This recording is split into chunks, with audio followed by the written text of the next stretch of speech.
नमस्कार, जय हिंद। प्रकाश के घटना पर आधारित जितने भी प्रश्न बहुविकल्पी प्रश्न पूछे जाते हैं वह सभी इस वीडियो में कवर होने वाले हैं। ये बहुत ही इंपॉर्टेंट टॉपिक है क्योंकि यहाँ से ऑब्जेक्टिव प्रश्न भी पूछा जाता है और बोर्ड एग्जाम में बहुविकल्पी प्रश्न भी पूछा जाता है। तो चलिए इसको सीख लेते हैं। जितना भी आप प्रकाश के आधारित घटनाएं देख रहे हैं ये सभी एग्जाम में पूछे जाते हैं। तो चलिए इसको अच्छे से सीख लेते हैं बहुत ही कम समय में। देखिए भाई साहब, जितने भी प्रकाश की घटनाएं हैं पहले उसको देख लेते हैं। पहली बात तो प्रकाश के परावर्तन के कारण ये घटना हो गई। प्रकाश का अपवर्तन या अपवर्तन हो गया, ये प्रकीर्णन हो गया, और एक हो गया इंद्रधनुष का बनना। इसमें वर्ण विक्षेपण ज्यादातर काम देता है। तो जितनी भी प्रकाश की घटनाएं हैं इन पर आधारित और क्या क्या घटनाएं होती हैं इन सभी को देख लेते हैं। सबसे पहले प्रकाश का परावर्तन। प्रकाश के परावर्तन में पूछता है, ये बताइए पेरिस्कोप किस घटना पर कार्य करता है। तो बताओगे आप कि पेरिस्कोप प्रकाश के परावर्तन की घटना पर कार्य करता है। अब पेरिस्कोप क्या होता है? पेरिस्कोप एक ऐसा यंत्र है, एक ऐसा देखने वाला यंत्र है कि अगर आप छुपके से देखना चाहते हैं किसी को तो आप पेरिस्कोप की सहायता से देख सकते हैं। चुपके से अगर आप किसी को देखना चाहते हैं, जैसे इसका उपयोग पनडुब्बी में किया जाता है। पेरिस्कोप का पनडुब्बी में जो इंसान अंदर बैठा रहता है जहाज में, पनडुब्बी में, वह उसको बाहर दुश्मन को देखने के लिए यह यंत्र प्रयोग करता है। इसमें लगा क्या होता है, इसमें एक प्रकार की एक नली होती है जो आप देख रहे हैं। ऐसे इस प्रकार की नली होती है 90 अंश के कोण पर। अब यहाँ पर दो दर्पण रख दिया जाता है, समतल दर्पण।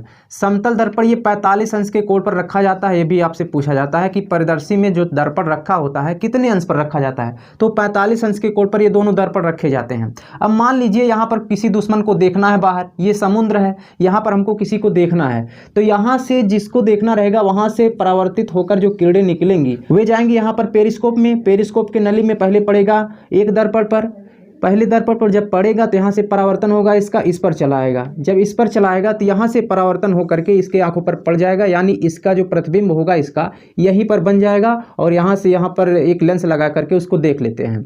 तो इस प्रकार से प्रकाश की परावर्तन की घटना पर आधारित पेरिस्कोप कार्य करता है। ये आपसे पूछा जाता है। अब पूछा जाए दर्पण किस घटना पर कार्य करता है, तो प्रकाश के परावर्तन पर दर्पण कार्य करता है।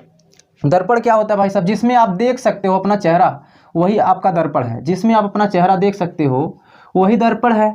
तो दर्पण एक प्रकार से बना कैसे होता है, एक शीशा होता है, कांच के एक तरफ अगर कलई कर देते हैं तो उसको दर्पण कहते हैं। ये आपने पढ़ रखा होगा। बस केवल आप देखिए दर्पण किस घटना पर कार्य करता है, तो प्रकाश के परावर्तन की घटना पर। अब बात समझ लेते हैं अपवर्तन के कारण कौन कौन सी घटनाएं होती हैं। ये बहुत बार पूछा जाता है। देखो भाई साहब, सबसे पहला तारों का टिमटिमाना। तारे क्यों टिमटिमाते हैं? तो प्रकाश के अपवर्तन के कारण। अभी हम समझाएंगे क्यों टिमटिमाते हैं, पहले समझ लेते हैं।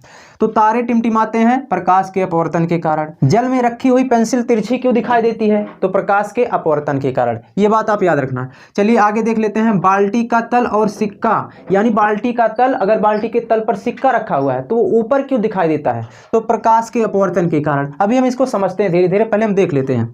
सूर्योदय से पहले ही सूर्य दिख जाता है। ये भाई साहब बहुत बार पूछा जाता है और कंफ्यूज भी लोग हो जाते हैं। क्यों? क्योंकि सूर्योदय से पहले ही सूर्य दिखाई दे जाता है। और यहाँ से एक इसी टाइप का क्वेश्चन बनता है कि सूर्योदय के समय सूर्य लाल क्यों दिखता है? तो लोग समझते हैं कि एक ही क्वेश्चन है, प्रकीर्णन पे मार देते हैं या अपवर्तन पे ठोक के चले जाते हैं। तो यहाँ पर आपको समझना होगा भाई साहब, अगर कहेगा पहले की बात करेगा कि सूर्य पहले दिखाई दे रहा है तो अपवर्तन के कारण। अगर कहेगा लाल दिखाई दे रहा है तो प्रकीर्णन के कारण। ये बात याद रखना क्योंकि ये बहुत बड़ा कंफ्यूजन वाला क्वेश्चन है। अब देख लेते हैं प्रकाश के प्रकीर्णन के कारण कौन कौन सी घटना। तो सबसे पहली घटना, आकाश का रंग नीला क्यों दिखाई देता है? तो बोलोगे प्रकाश के प्रकीर्णन के कारण। ये बहुविकल्पी में सब मिलता है, ध्यान रखना भाई साहब। सूर्य का रंग लाल क्यों दिखाई देता है? सूर्योदय के समय और सूर्यास्त के समय सूर्य का रंग लाल क्यों दिखाई देता है? प्रकीर्णन के कारण। यहाँ पर ध्यान रखना भाई साहब, जब भी रंग का नाम लेगा ना, जब भी रंग का नाम लेगा तो आंख मूंद करके प्रकीर्णन डाल देना, प्रकीर्णन ठोक देना ऑप्शन। अगर पूछेगा भाई साहब टिंडल प्रभाव किस घटना पर कार्य करता है, तो बताओगे प्रकाश के प्रकीर्णन के कारण। अगर कहेगा खतरे का संकेत लाल रंग का क्यों बनाया जाता है, तो कहोगे प्रकाश के प्रकीर्णन के कारण, क्योंकि लाल रंग का प्रकीर्णन सबसे कम होता है। यहाँ से ये भी ऑब्जेक्टिव बनता है, पूछता है सबसे कम किस रंग के प्रकाश का प्रकीर्णन होता है, तो कहोगे लाल रंग के प्रकाश का प्रकीर्णन सबसे कम होता है। अगर कहेगा सबसे ज्यादा किस रंग के प्रकाश का प्रकीर्णन होता है, तो बैगनी रंग का प्रकीर्णन सबसे ज्यादा होता है। ये यहाँ से याद रखना पॉइंट। अगर कहेगा ये बताइए इंद्रधनुष किस घटना पर बनता है, प्रकाश के किस घटना पर, तो यहाँ से तीनों पॉइंट याद रखोगे क्योंकि तीनों घटना पर बन जाता है। तो ऑप्शन में आपको देगा कि अपवर्तन के कारण, या कहेगा पूर्ण आंतरिक परावर्तन के कारण, ऑप्शन सी रहेगा वर्ण विक्षेपण के कारण, और ऑप्शन डी रहेगा ये सभी। तो आपको ये सभी ठोक देना है क्योंकि भाई साहब जो इंद्रधनुष बनता है वह तीनों घटनाओं पर आधारित ही बनता है। इंद्रधनुष कैसे बनता है, सूर्य लाल क्यों दिखाई देता है, सूर्य पहले क्यों दिखाई देता है, इन सबको अभी हम समझते हैं भाई साहब। देखिए सबसे पहले हम समझेंगे तारों का टिमटिमाना, तारे क्यों टिमटिमाते हैं। पहले हम इसको हटा देते हैं, फिर इसके बाद यहाँ पर समझते हैं। देखिए भैया ये सब घटनाएं कैसे होती हैं और क्यों होती हैं, इसको अगर समझने लगेंगे तो वीडियो बहुत लंबा हो जाएगा। तो जो बहुत इंपॉर्टेंट है, जिसको बहुत समझना बहुत जरूरी है, उसी को हम समझा देते हैं क्यों होता है। देखो भैया तारे क्यों टिमटिमाते हैं इसको समझ लेते हैं। कभी आपने धुआं देखा है? धुआं, जब आप धुआं देखते होगे तो धुएं के उस पार अगर देखोगे तो आदमी अगर कोई जा रहा होता है तो हिलता हुआ नजर आता है, ऐसे झकझकाता है आदमी धुएं के उस पार जब देखते हो, ऐसा लगता है ना।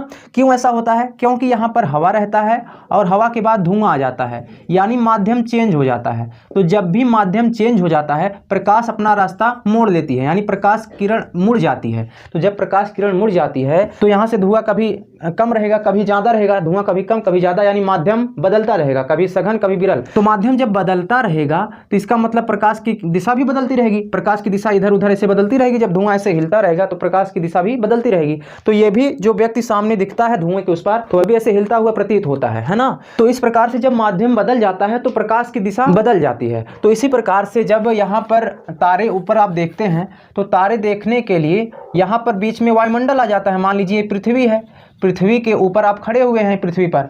अब यहाँ से आप जब देखेंगे तो यहाँ तो तारे होते हैं। जब तारों से प्रकाश किरणें आप देखेंगे, यहाँ से आपके रास्ते में जो प्रकाश किरणें पड़ेंगी, यहाँ पर वायुमंडल में कण होते हैं, धुएं के कण होंगे, धूल के कण होंगे। तो ये हमेशा एक ही जगह थोड़ी स्थिर रहते हैं, इधर उधर होते जाते हैं। तो जब इधर उधर होते जाते हैं तो इनका माध्यम कभी सघन कभी विरल होता जाता है। तो इस प्रकार प्रकाश की दिशा कभी इधर कभी उधर, कभी इधर कभी उधर। तो जब इधर उधर होती है तो कभी तारा यहाँ दिखने लगता है तो कभी यहाँ, तो कभी यहाँ तो कभी यहाँ। तो इधर उधर तारा जब दिखता है तो हमको टिमटिमाता हुआ प्रतीत होता है। तो इस प्रकार से आप समझ सकते हैं कि तारे क्यों टिमटिमाते हैं, प्रकाश के अपवर्तन के कारण। अब हमने बताया कि जब भी माध्यम बदल जाएगा तो बताओगे अपवर्तन के कारण। यहां पर भी देखोगे जल में पेंसिल अगर आप रख देते हो कभी भी, मान लीजिए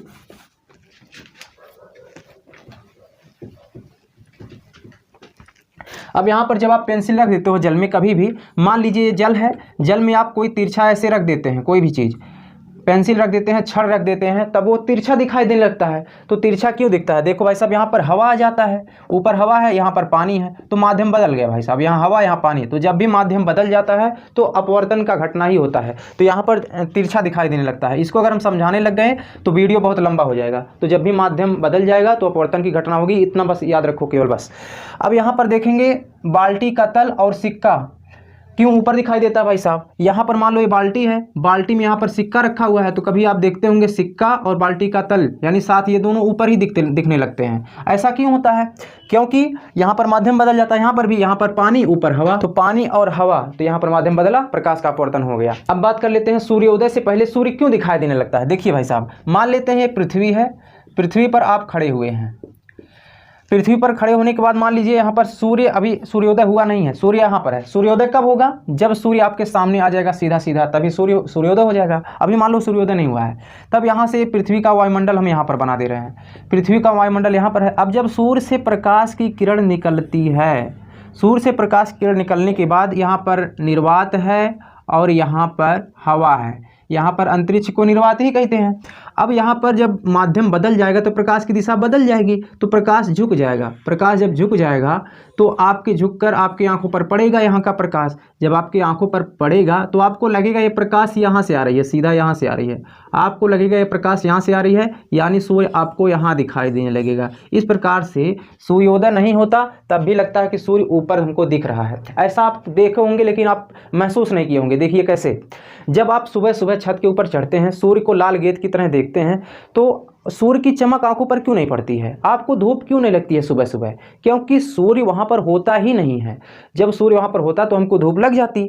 तो आप समझ सकते हैं कि सूर्य दिखता है लेकिन वहां पर होता नहीं है। ये बात हो गई, आपने समझ लिया। हमने कहा कभी भी रंग का नाम लेगा तो आप प्रकाश की प्रकीर्णन के कारण घटना बोल दोगे। इतना बात आप समझ गए। इसको अगर समझाएंगे तो बहुत ज़्यादा टाइम लग जाएगा।